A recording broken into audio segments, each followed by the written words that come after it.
Robinson, always moving, always jabbing, seems to have recovered from that barrage of punches thrown by LaMotta.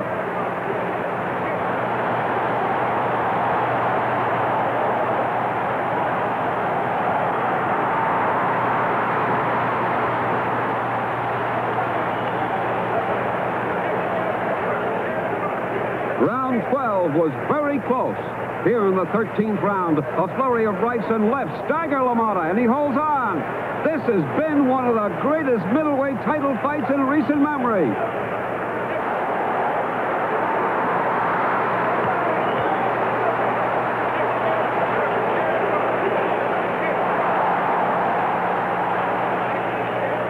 Here in round 12, the two fighters continue to exchange furious punches.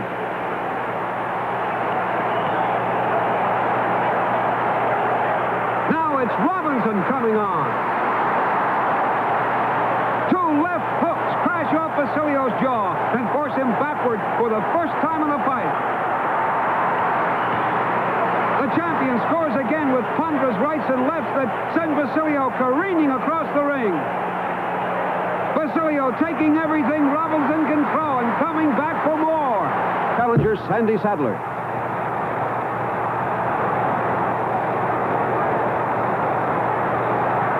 This is the third meeting of these two great featherweights. You can clearly see the marvelous boxing ability of Willie Pep in dark trunks.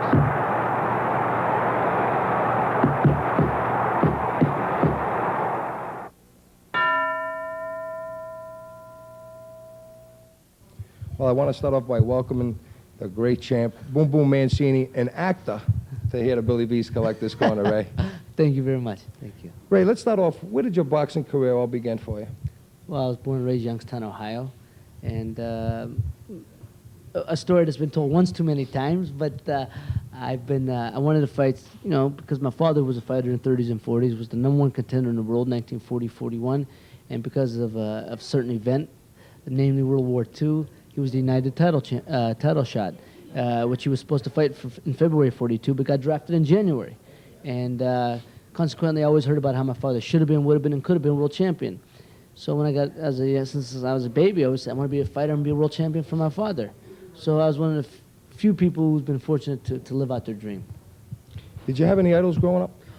Yeah, a lot of sports idols, because I played my baseball, my basketball, my football. You know, I played all my sports year round. But, you know, as a fighter, I had three idols. Other than my father, who was my ultimate, I had three idols growing up. You know, that was Tony Canzoneri, Rocky Marciano. Well, I should say, four idols. It was Tony Canzoneri, Henry Armstrong, Rocky Marciano, and Roberto Duran. Wow. You know, those are my eyes I looked up to. And I think I did a good job. They were some of the greatest of all time. Well, you joined them, though, right? Yeah. I got to say, very focused. Who was the toughest fighters you ever faced in the ring? For me, without a doubt, the toughest fight for me was Alexis Arguello.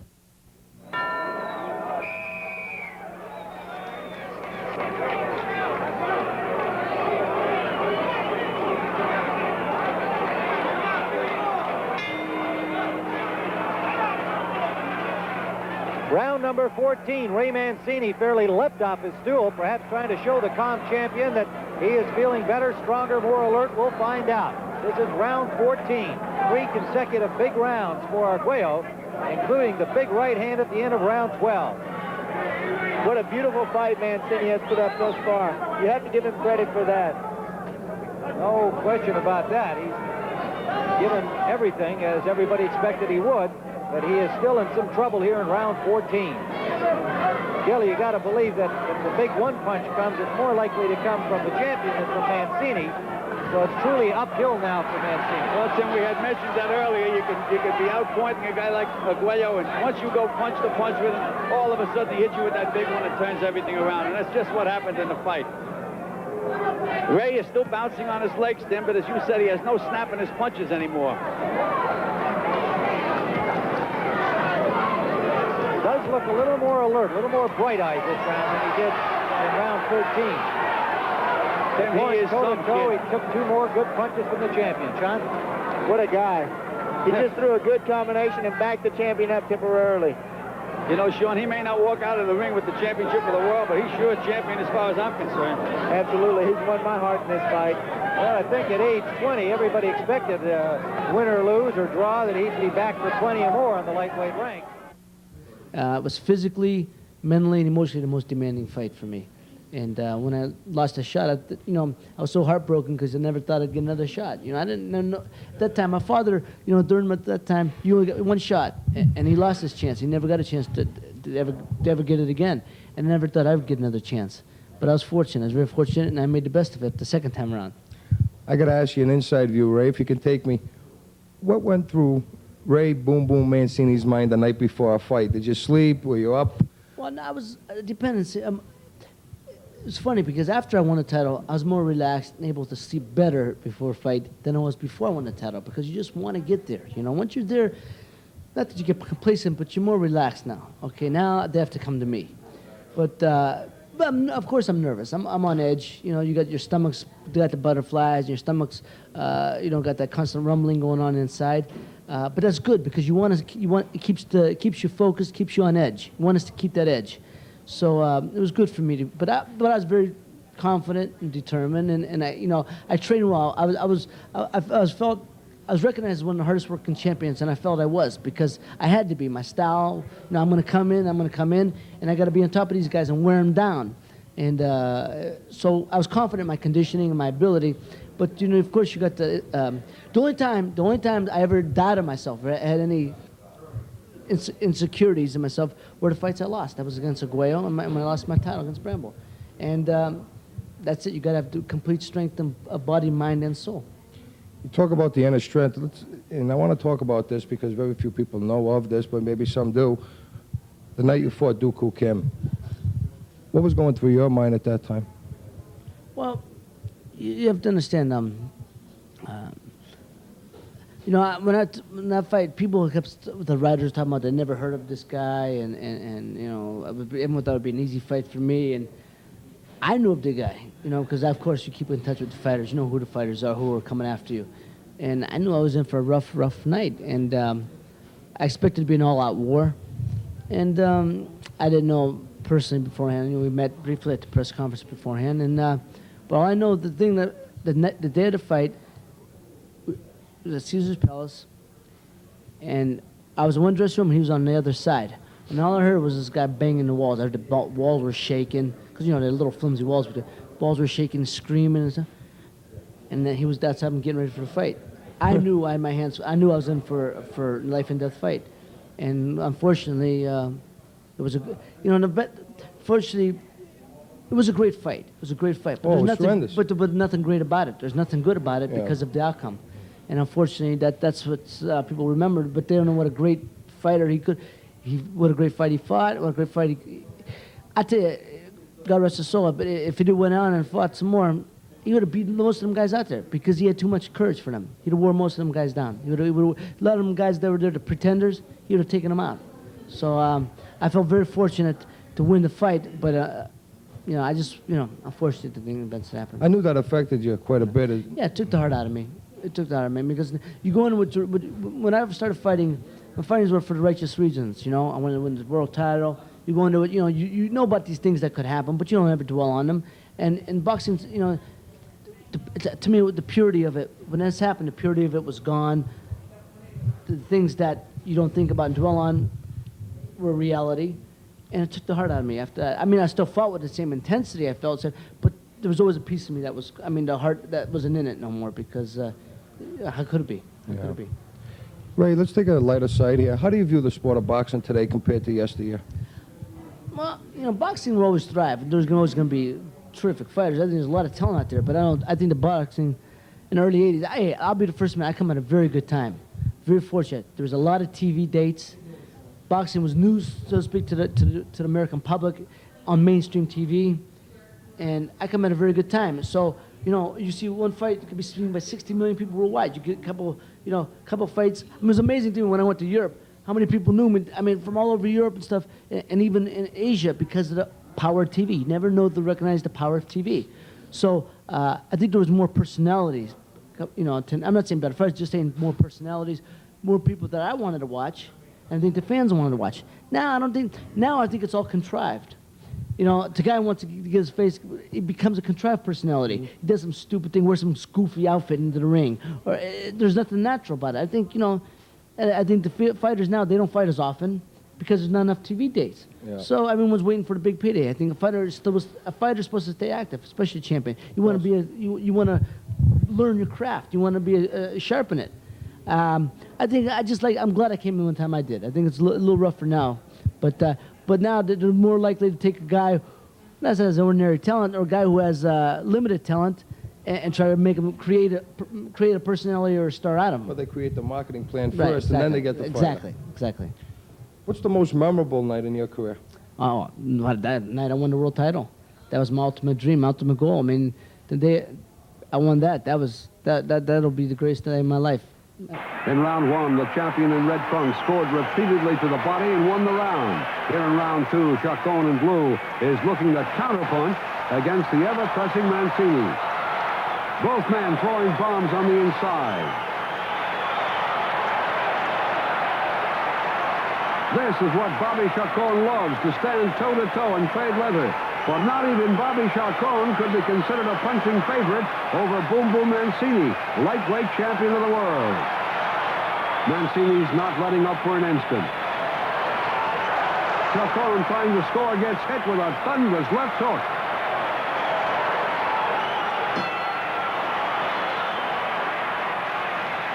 Here in round three, Mancini continues to apply the pressure. A pulverizing right by the champion and a barrage of punches.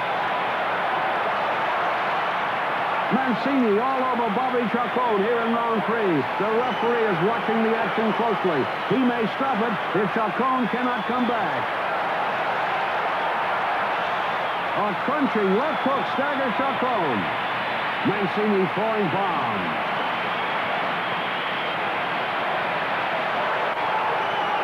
Chacon desperately trying to score.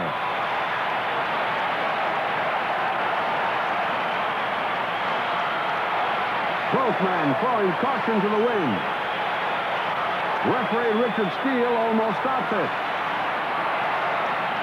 And he does. It's all over. Boom Boom Mancini scores a third-round knockout. Other than having my children born, that's the greatest day for me. Great. Let's take another flip side, the most regrettable night of the ring. Well, obviously it was like last year when I came back to do that last. But see, you have to say, I look at two phases. I was not an active fighter. I retired in 1985. Yep. I came back in 1989 to fight Hector Camacho, but that was personal. You know, I never want to say what if. I wish I would have, could have, or should have, or that type of thing. Then when I came back to fight Greg Hagen in April of '91. That, like I said, that was that one was not personal. It was just I wanted to see if I could still fight and train like a world-class athlete. Well, I trained like I was one of my greatest training camps, but I had the heart for it. I didn't have the mind for it. Yeah. So the one thing it did, the only good thing, the only positive thing come out of it, it resolved it for me. But I regretted that, and you don't want to look back with regrets. In a sense, you say, hey, I regretted fighting because I embarrassed myself. I always said I wanted to go out on my terms, and that one I didn't. I was.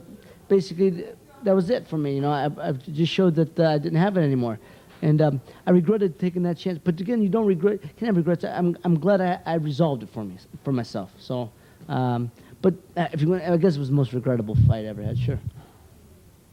Is a chance after that regrettable night to redeem yourself. How does Ray Boom Boom Mancini, champion of the world, want to be remembered?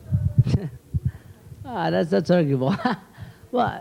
As a fighter, as a person, or as a fighter, and then as a person. Well, I just say that this guy came, gave his all, gave 100% of himself, entertained the fans, and wasn't a bad fighter. Great. Ray, I got to ask you a question. Sure. How's your acting career doing? Going very well. I'm very happy with it. I mean, people don't understand. When I got in this business, they thought I was going to take the town of Hollywood over in a day and a half. No, it don't work that way. I'm here for the long run. If I wanted to take all the stuff they offered me, I'd be in the knot in a year and a half. But it's like a fight career. You build. So I was a prelim kid. I'm a prelim kid, but I'm building. I'm getting into. I've been doing not a big. The acting's been going. I've been fortunate to work steadily. Now I'm getting into contendership status, and before long, well, one good shot, it can be in the championship status. So it's been going good. It beats work. You know, camera don't punch back. The worst thing happens is take two. So now it's been going very good. I'm very happy with the progress, and I'm excited. I'm enjoying it very much. That's the bottom line. Well, keep me in mind, Ray. You know, you ever need a big guy to do a role? Good-looking guy like you, boy, you're already on TV. You a star, baby. You a star. Well, Ray, I know you're very busy today, and thanks for taking time out here to I be at appreciate Billy V's Collector's Corner, and I wish you the best. Thank you. in your Nice acting of you. career. I appreciate it very much. Thanks, Raymond. You got my friend.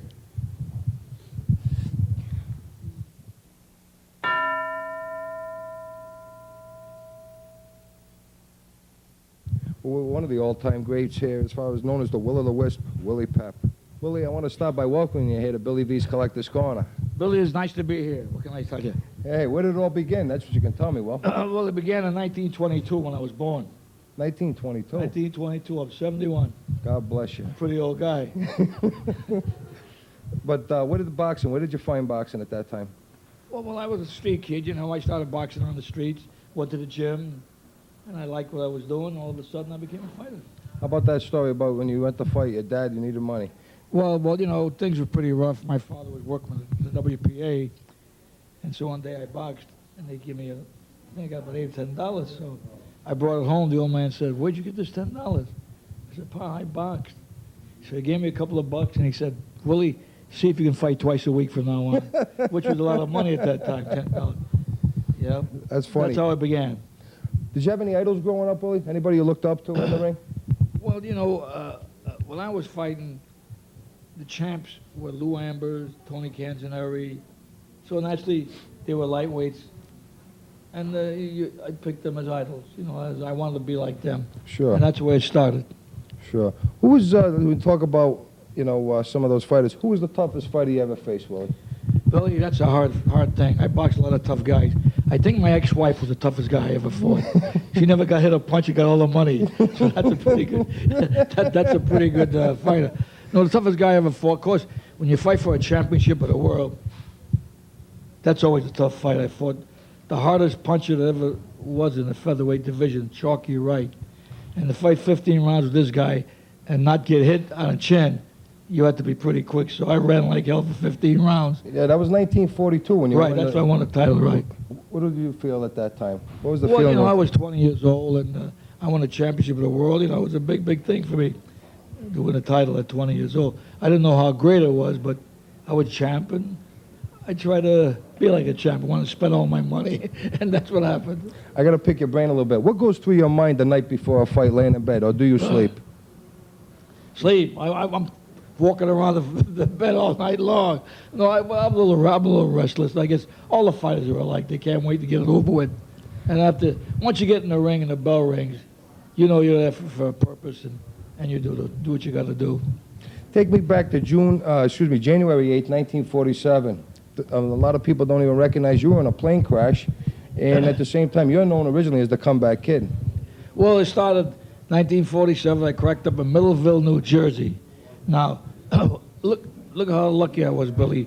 We cracked up in Middleville, New Jersey. There's no, it's all houses up there. We happened to land in a little wooded area, a little park, and he landed in the park and ripped the plane apart. But otherwise, he'd have ran into a house. And that's if you hit a house, you're gonna burn up. And in that plane crash, what, you broke your back, right? And my leg. And your leg, and a few Compound fracture of my What, did leg. 3 people die in that plane crash? 4 or 5 people died in that. Wow. We had it was a 2-motor job. This is before the jets, and I think we had 22, 25 people on the plane. 4 dead, 5 dead, and everybody else, I got hurt. Wow, that was quite an experience. Yes, it was. Yes, it was. Very traumatic. I want you to take me back one more step, Willie. October 29th, 1948, you go against Sandy Sadler. You lost the featherweight title. What happened there? Because a lot of people at that time, you know, especially you coming back. That's what I wanted back. Yeah. Well, you know, I had boxed him before, and he stopped me in 3 rounds. No, that was the 29th I'm talking about. October 29th, 48, when you lost. You lost to Sadler. I lost because I took him too lightly. You know, the guy, I had beaten 3 guys that had beaten him. And I was training with a guy that had beat Sadler. I used to train with him every day, Humberto Sierra. And he'd say to me, "Willie, you won't have no trouble." But yeah, I had one guy's meat, another guy's poison.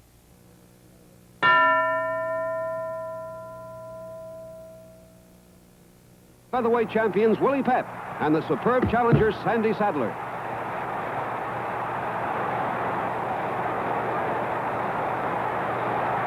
This is the third meeting of these two great featherweights. You can clearly see the marvelous boxing ability of Willie Pep in dark trunks.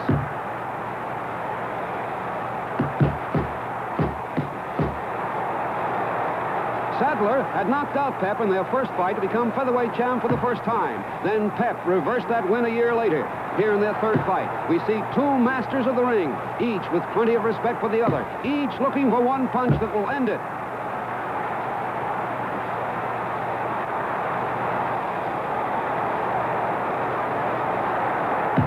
Pep here demonstrating the speed and footwork, which are his trademarks.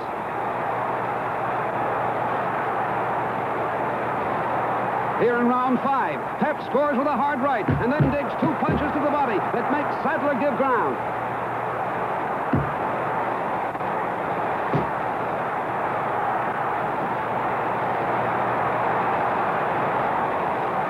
In round 7, Willie Pep and Sandy Sadler both show their superb boxing skills. Sadler has had 23 fights since the last Pep fight. 23 fights in a year and a half, winning 18 by knockouts.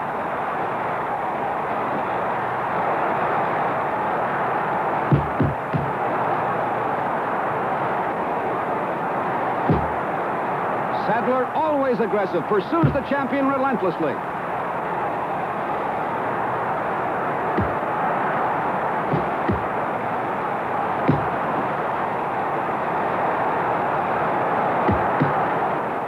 This guy destroyed me. He could fight. He was a tough guy. Then big day came. February 11th, 1949. You won the title back. Yes, that's big. Against Sadler. That's the biggest day of my life. I went 15 rounds, and I got lucky. What did you... I got lucky. Did you? 15 rounds with a tough guy like that, you got to be lucky. You know, it's funny you say that. I think you were telling me a story one night we were having dinner about Sandy. He was a tough guy. Was it Sandy that you stepped on his foot? And you knew well, that's the only place. I boxed Sandy. I hit him on the chin. He kept walking in. I hit him in the body. He kept walking in. Accidentally, I stepped on his feet, and he said, ouch. So I stepped on his toes, and he wouldn't get near me. He told the referee, stepping on my toes. The referee said, come on, fight. So that worked for a little while, but then that was over with. You know, you were pretty renowned, and you pretty much defined the movement that a lot of boxers use today, the hit and move, hit and move. Going back 1946, and I think this was very interesting. A lot of people may not know. July 25th, you fought Jack Graves. And then in the ninth round... I fought him in Minneapolis, Minnesota, his hometown. And you won the round without even throwing a punch, I Willie? told the writer, who was at ringside, yeah. Don Riley was the writer's name, I wasn't going to throw a punch in the third round. Of course, if things got rough, I was going to throw a punch. But the longer the round went, the easier it came. He fell down. He went through the ropes. He never hit me a punch, so I never hit him a punch. At the end of the round, the three officials gave me the third round. I never threw a punch. And that's impossible. I'm very proud of that. Yeah, that's no other great fighter in this world ever tried that. That's incredible, though. tried Going it. around without even throwing a punch. Not a punch. Looking back on all these great feats that you've accomplished, Willie, is there any one moment that you can have that sticks out in your mind? Well, you know, you win a title, that's always a big, big event in your life. Then, of course, Sandy beat me for it. Winning it back, I guess, was one of the great times in my boxing career. It was 15 rounds. I was all cut up, but I won the fight, and that's probably a great moment for me. Let's take the flip side now, Willie. I'm sure most people haven't. What's the most regrettable night in the ring? Oh, I can't tell you that because I don't think fighters have regrettable. Anyway, they go out to win. Of course, when you lose, that's regrettable. But I can't remember. I couldn't tell you about Billy. You know, when you talk about and reflect back into the ring, what goes through your mind before as you're making your way to that ring, Willie? What goes through it? Well, a lot of things go through your mind. You know you're going to fight a fight. You don't know what's going to happen. You got to get in the ring, and once the bell rings and you're out there moving around, you got a pretty good idea what's going to happen, and then you're on your way. I got to ask you because I respect you a lot. Does a fighter know what the word fear means? Is there scared? Do fighters get scared? Fighters get nervous and they're upset, but to get in the ring and fight, you can't be scared. Mm-hmm. You can be upset or you can be very, very nervous, which I was always nervous. But once the bell rings, you're going to do a job. If you're scared, you ain't going to be in the ring. You know, that's not the word you use with a fighter. Nervous, upset maybe, but not scared. He's not going to get in the ring if he's afraid. Before we go in closing here, you got to tell me a story, which we shared at dinner, and I really appreciated this. You and Rocky Marcio in Las Vegas, when you were out there. Well, Rocky and I were very good friends, and I really miss Rocky. So we were in Vegas one month or 1 week, and of course we went to see the show. And after the show ended, a couple of girls came over, nice girl. You know, we're talking and talking, and I'm sitting next to this girl who's talking to Rocky, and she kept saying to him, "Gee, Rocky, I didn't like the book, but I loved the movie." And Rocky said, yeah, baby. Rocky was funny, yeah. So they went to the ladies' room. So I said, Rocky, she said, Willie, says, keep quiet. She thinks I'm Rocky Graziano. To this day, this girl don't know she went with Rocky Marciano to Rocky Graziano. He was a wonderful guy, Rocky Marciano. He really was. Willie, how do you want to be remembered? The great Willie Pep, after it's over. Well, if they say the great Willie Pep, that's enough remembrance for me. You know, to be great, and people think you're great, that's got to be enough for me. Well, I know one thing, you got a lot of respect out there in the sports world from not only the sports fans, but big enough for myself, Willie, because you are one of the greatest. Well, thank you, Billy. It's nice to be here with you, Billy. And I thank you very much for taking time out to be here on Billy V's Collector's Corner, Billy. Thank you, Billy, anytime. All right, pal. Right over. Thanks, Willie. Right over. What you got?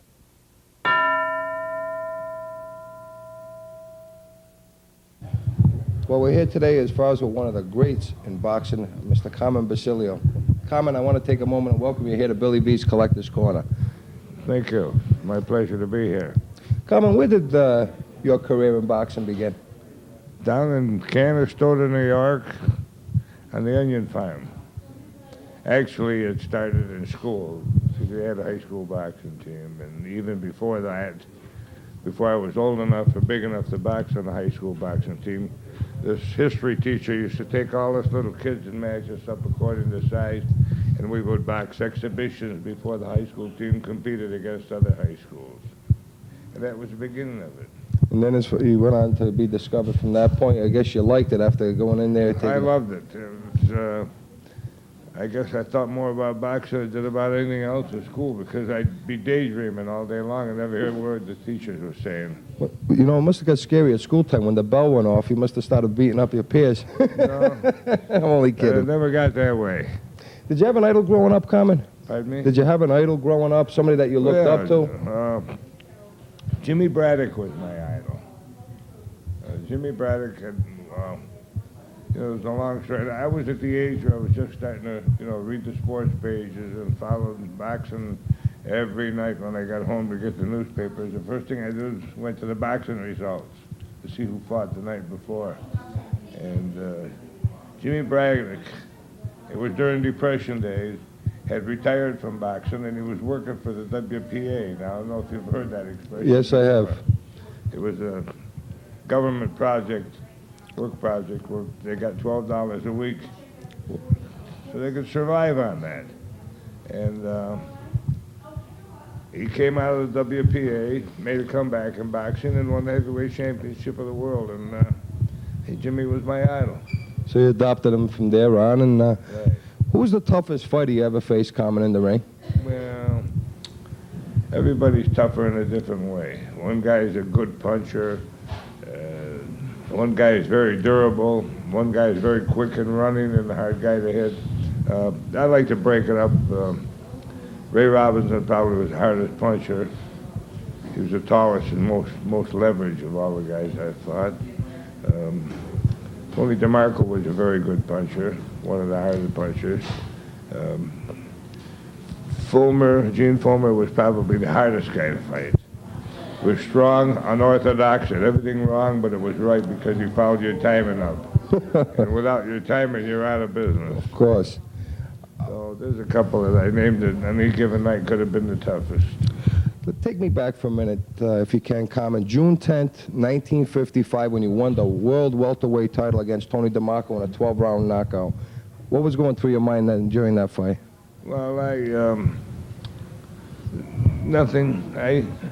I was confident that I was going to be champion because I waited 2 years to get a second crack at the title. My first crack at the title was with Kid Gavilan in 1953. Now, this is 1955. Actually, it was like 22 months. I waited because Gavilan bypassed me and he lost, fought Saxon, and He lost it to Saxton. Saxton bypassed me and fought Tony DeMarco for an easier fight, and DeMarco knocked him out, so that backfired. And then Tony had to fight me, according to the Boxing Commission rules.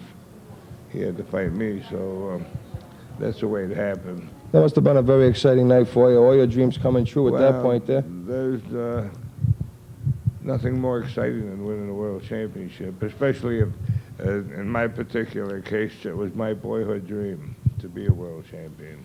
Well, what went through your mind the night before that fight? Can you remember, I'm sure, do you have dreams or can you sleep at all the night before a big fight? I never had no trouble sleeping. I knew that I was in good shape and I was ready, and if he was going to beat me, he's going to have to fight the fight of his life. So the night before, it never bothered me. You talk about, Tony DeMarco. You went on again to fight him November 30th in 1955 in Boston. When you, once again, it was labeled the Boston Massacre. That was a tough fight. Tell me about that fight with Tony. Well, Tony hit me with a pretty good left hook in the 7th round. It staggered me, and I almost went down, but I fought it, didn't go down, and came back and knocked Tony out. But, we fought 2 wars. We didn't fool around out there. It's November 30th, 1955, and welterweight champion Carmen Basilio defends his title against the former champion Tony DeMarco. Basilio in the white trunks is stunned early in the 4th round by a left hook. Basilio almost goes down. DeMarco was knocked out by Basilio in their last fight, but perhaps will turn the tables tonight. DeMarco stays after the rugged Basilio.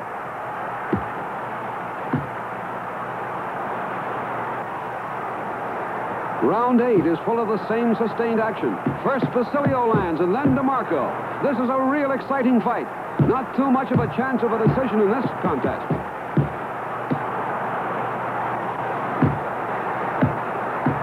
The last time these 2 men fought, the first 10 rounds were all Tony DeMarco's. At that time, Tony aggressively pursued Basilio throughout the early rounds, landing effectively to both the head and body.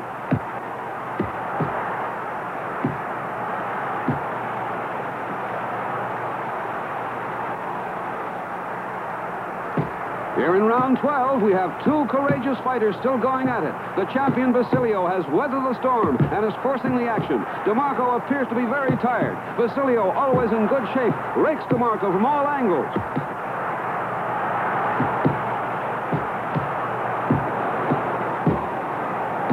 And DeMarco goes down.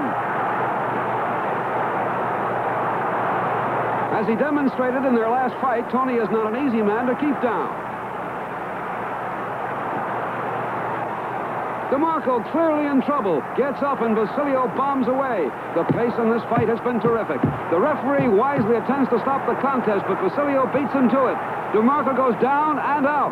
His seconds rush into the ring to assist the former champion. Basilio's jubilant handlers lift their man in the air with delight. Carmen Basilio retains his welterweight championship against Tony DeMarco. We fought 2 wars. We didn't fool around out there. There was nobody trying to survive without being hit. We got hit. Yeah, that was that's known as one of the greatest fights ever, you against Tony DeMarco. I hope so. It's not for me to say because I didn't see the fight.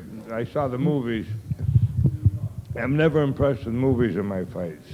Some things always seem to be missing there to me. When people get excited, well, I was pretty impressed. I was impressed, I'll tell you that much. Yeah. Carmen, going back to March of 14th, 1956, when you lost the welterweight title to Johnny Saxton in a 15-round decision. Then you went to September 12, 56, and then you won it back. What kind of fighter was Johnny Saxton? Johnny Saxton was a good fighter, a good puncher, very, very quick. But I got the business that night. I had him out on his feet at the end of the 3rd round. And we came out for the 4th round, and this corner had taken cut the glove. They came out for the 4th round. The stuffing was coming out. They stopped the fight for 20 minutes to put a new glove on him. They took their time, and he'd come out of it. Wow, that was legal then? 20 minutes. They got away with it. And he ran and ran and ran, and they stole the fight on me. But then you stop to look at it, they did me a favor because I fought them 2 more times. I knocked them out 2 times in a row to prove that they were wrong in Chicago. Okay.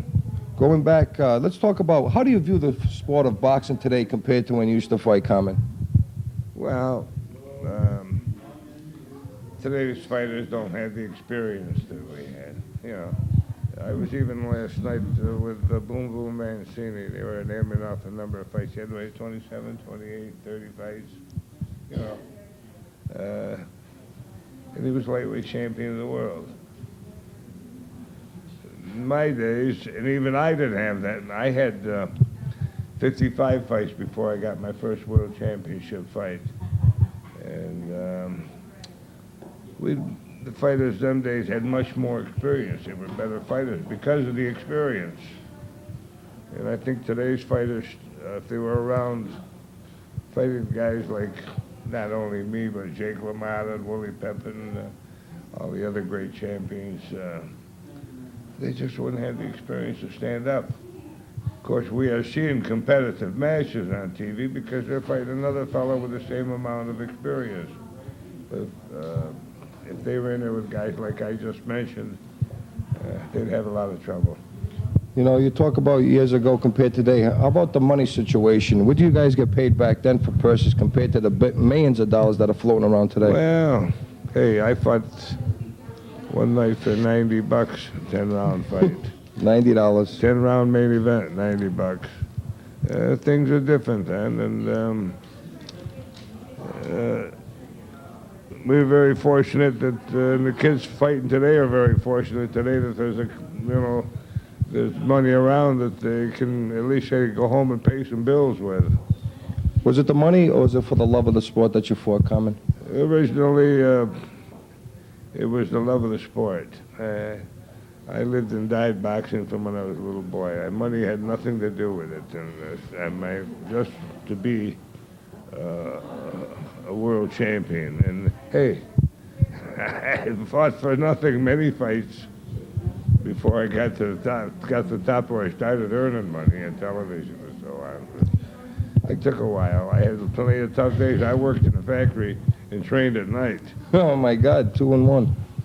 Let's talk about September 23rd, 1957. This had to be one of your biggest days in your life and in your boxing career. Sugar Ray Robinson, when you won a 15-round decision. How did you feel that night? Going through that fight, what was your strategy? Go after him. Don't give ground to him because he's very tall, and I couldn't back away from him. I had to keep pressuring him and chase him, make him give ground because of his additional height. And making him come forward and giving him punching power, too.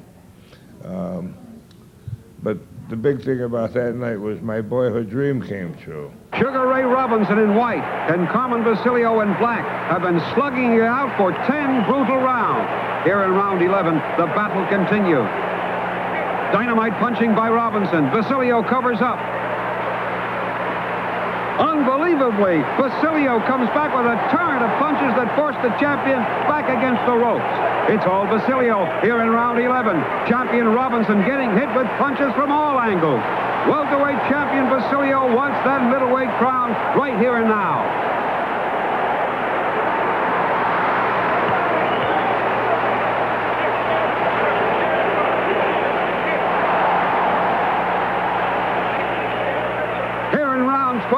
The two fighters continue to exchange furious punches.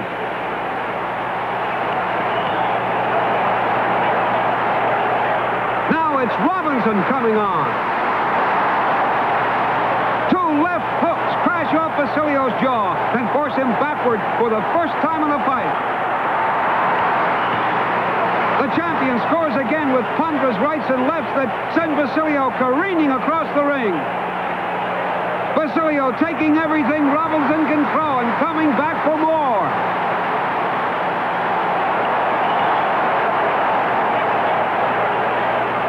Basilio survived the blasting in round 12 and unbelievably looks to be the fresher of the two here in round 13.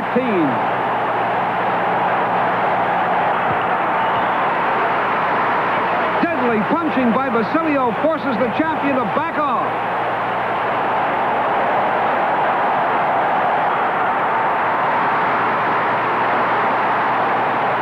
Basilio won round 14 by a very narrow margin. Here in the 15th and final round, the challenger is slightly ahead in the scoring. A sensational flurry by Robinson here at the closing moments of this great fight.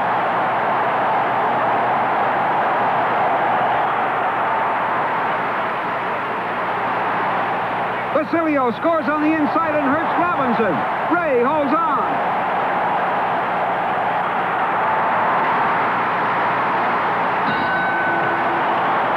There's the bell ending the fight. Both men receive a standing ovation from the stadium crowd. Announcer Johnny Addy is ready to announce the judge's decision. Judge Ani Idala scores it 9-5. 1 even, Basilio.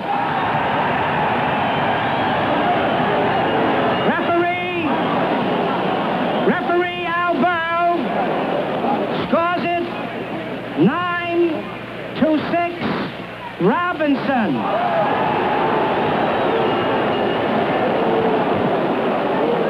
The other judge, Bill Recht, scores it 8-6.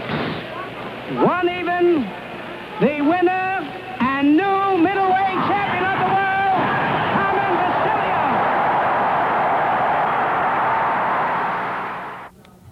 From when I was a little boy, all I dreamed about was fighting for a world championship in Yankee Stadium. And I was a Yankee fan since I was a little boy. And I got the Yankee dressing room for my dressing room. Wow. And it was a big thrill. It was, and I can remember walking out from the dugout, from the dressing room. We came out of the Yankee dugout to go to the ring. The ring was right over the pitcher's mound. We walked out to the ring, and I looked up at the crowd. There was 38,000 paid, so there might have been 48,000, 10,000 deadheads. It's always the case. And I got goose pimples, and I said, looked up, I said, my boyhood dream's coming true.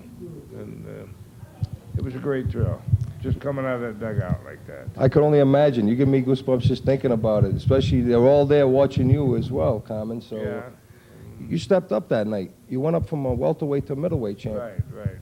I weighed 153 and a half that night, and if we stop and look at the record books, I'm the shortest and the lightest ever to win a middleweight championship. I was going to say that.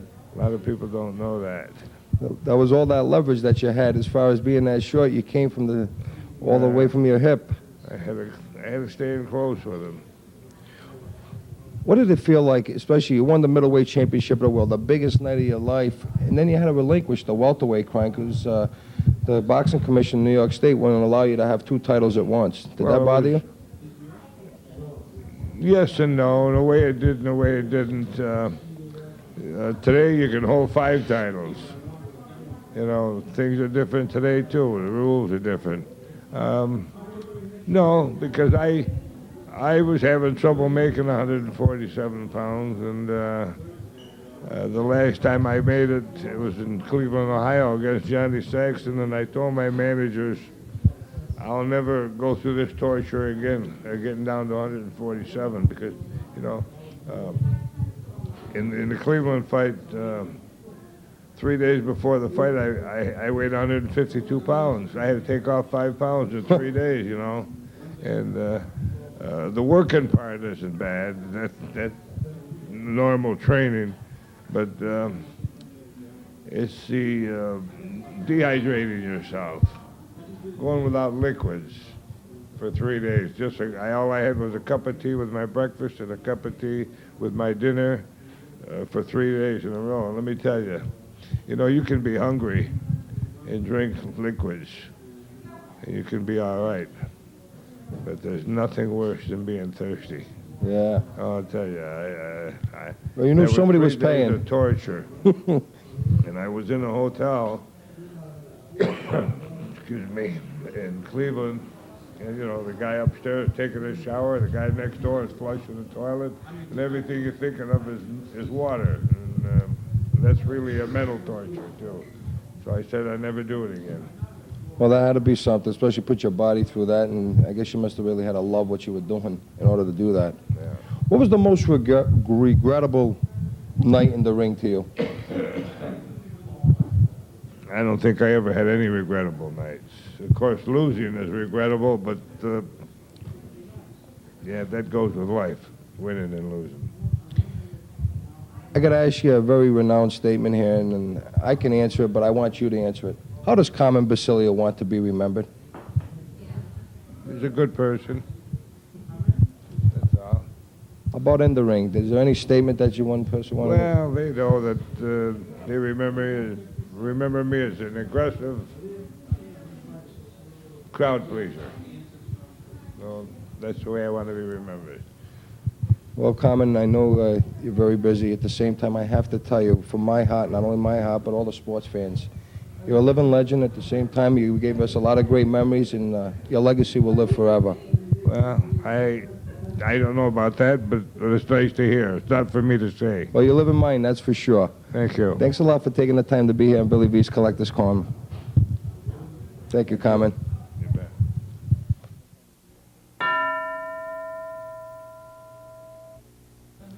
Well, one of your all-time great, I'm a big fan of this gentleman, known as the Raging Bull, or Mr. Jake LaMotta. Billy V. Who's Billy V? Who's Billy V? I don't know. He was here a minute ago, Jake.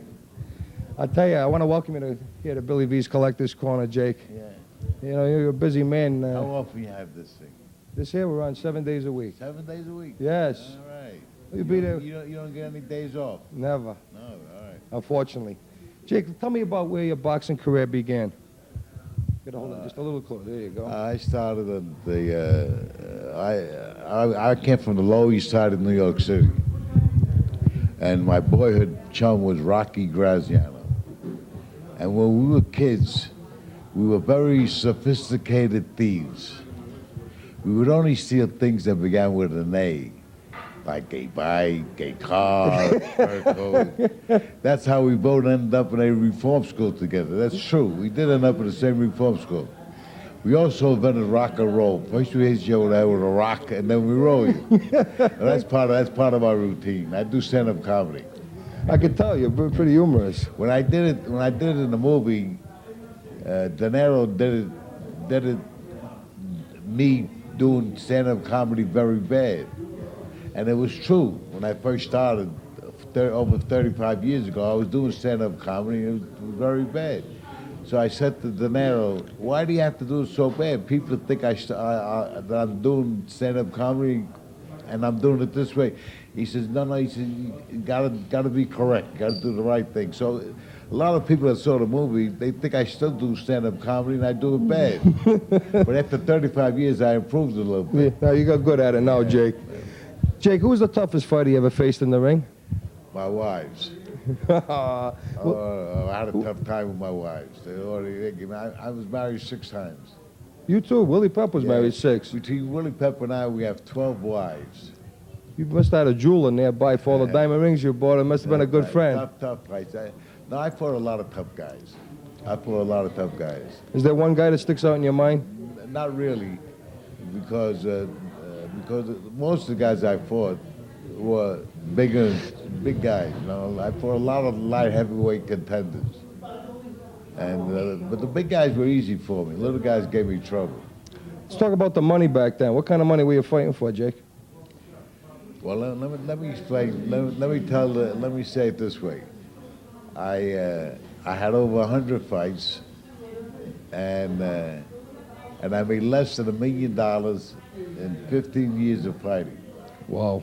My biggest purse was $75,000, losing my title to Sugar Ray Robinson in Chicago in 1951 on St. Valentine's Day. Yeah, we're going to talk about that. They called it the St. Valentine's Day Massacre. Yeah, I know. That was a hell of a The referee fight. stopped the fight in the 13th round while I was still on my feet with Robinson pounding me up against the ropes.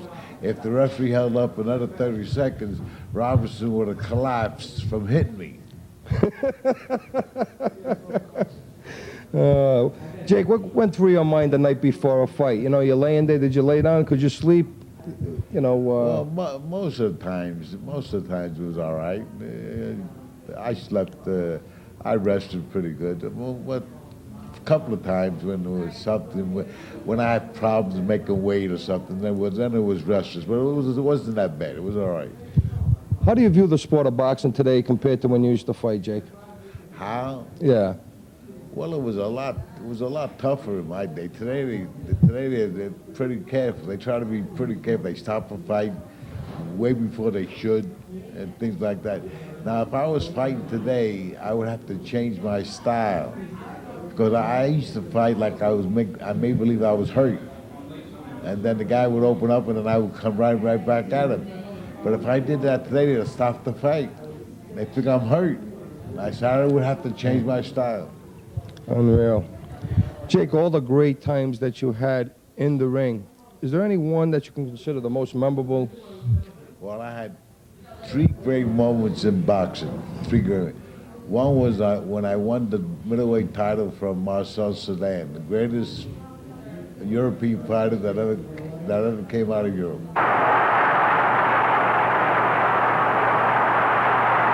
We pick up the action here in round 5. Jake LaMotta in dark trunks with a white waistband is the #1 challenger in the division. He is 5 feet 8 and weighed in at an even 160 pounds. Cerdan, 5 feet 7, weighed in at 159.5 pounds. From start to finish, this was a rousing battle as LaMotta and Cerdan stayed toe-to-toe. Cerdan won the middleweight championship with a KO win in 12 rounds over Tony Zale in September of 1948. In round 8, the action never lets up. LaMotta has had recent wins over Joey DeJohn, Robert Villamain, Tony Gennaro, and Tommy Bell, and a KO victory over knockout puncher Bob Satterfield.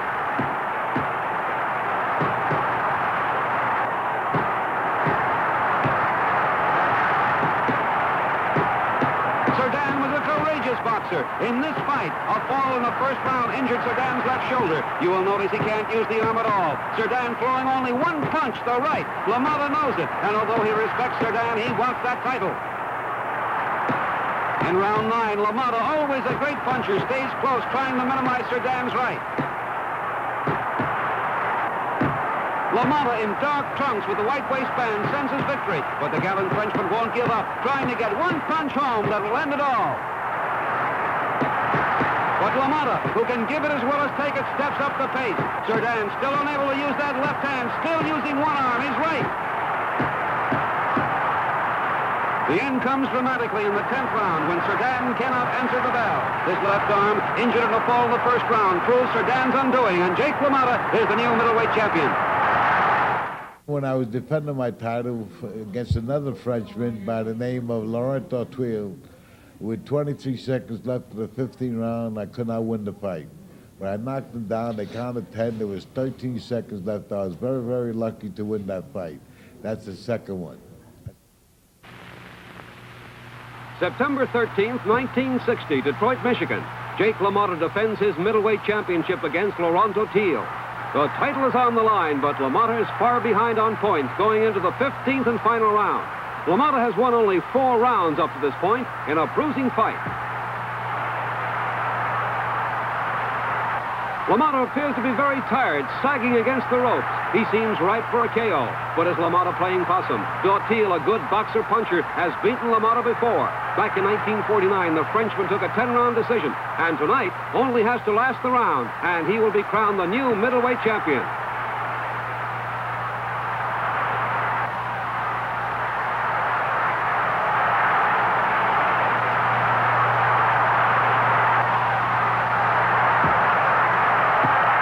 When the overconfident Tortuil moves in for the finish, Jake LaMotta suddenly opens up. Tortuil knows he's been fooled and tries to hold and run, but LaMotta, always devastating inside, won't let him get away. It's LaMotta to the body and to the head. Against the ropes, Tortuil is in trouble. Tortuil has knocked out some good men, such as Steve Valois and Charlie Zivic, but tonight LaMotta has come on. Both men blaze away. It's a real Donnybrook. But LaMotta, rallying from the brink of defeat, knocks Tortuil down and almost through the ropes.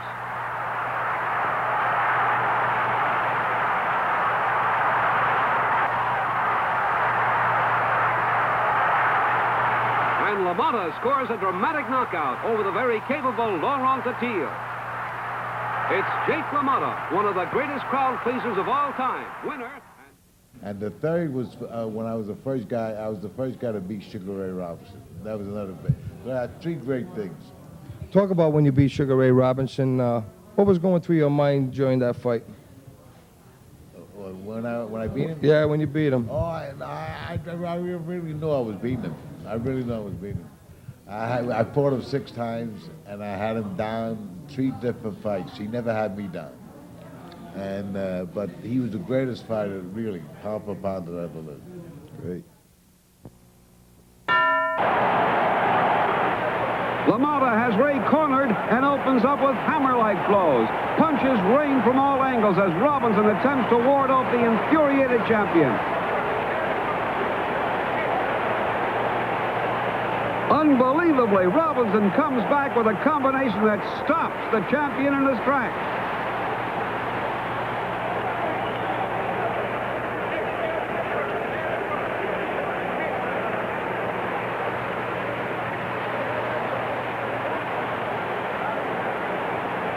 Robinson always...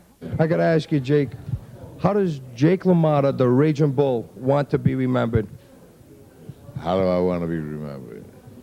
Hey, everybody wants to be remembered that they're nice guys. They're nice fella. I try to do the right things because you have no alternative in life but to do the proper things if you want to be healthy and happy. So that's the bottom line. How about in the ring, as far as if there's any one thing you want to say to the fight fans out there that you felt that you wanted to express to them while you were in the ring? What do you mean? Well, give me an example, Jake. You know, that you gave it your all. They got their show. Well, they know that. Most people in my era, that I tried to give everything I had. They know that. I tried to give a good performance. I tried to do the right things. And what happens, happens. But you always try to do the right things. Well, Jake, I know you're very busy. I got to ask you one thing before I let you go here. In the movie, do you really like your steak charcoal? Oh, you remember that part. No, that was edited. No, I like my steak medium. All right, just checking. Well, Jake, I know you're very busy. Have a great time here today, and thanks a lot for being on Billy V's Collector's Corner. Okay, good luck to you. Thanks, Jake. All right. Take a quick picture.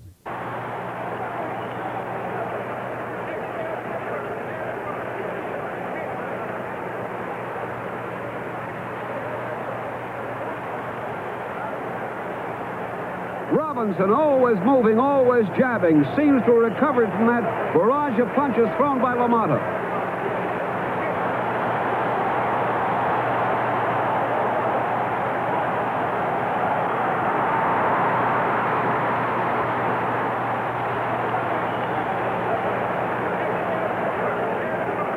Round 12 was very close. Here in the 13th round, a flurry of rights and lefts stagger LaMotta, and he holds on. This has been one of the greatest middleweight title fights in recent memory.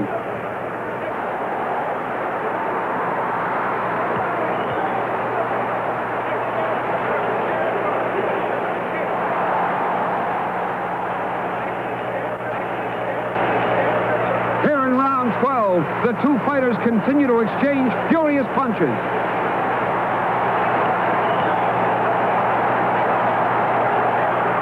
It's Robinson coming on.